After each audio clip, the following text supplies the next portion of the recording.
Бъдете обаче изпълнители на Словото, а не само слушатели, да лъжите себе си.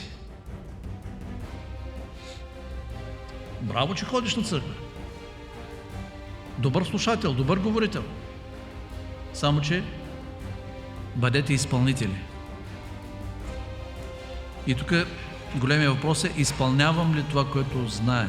Живея ли според това, което знае?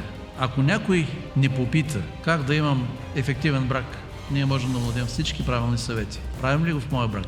Ако някой ми каже как да бъда добър родител, книги може да напишем по този въпрос. Съм ли добър родител? А ако някой ме попита какъв трябва да бъда като служител към моя работодател, как знаем какъв? Знаем какви трябва да бъде. Правя ли го това нещо? И Яков казва, най-глупото нещо е да лъжиш не другите, то и това не е хубаво да лъжиш другите, ама да лъжиш себе си.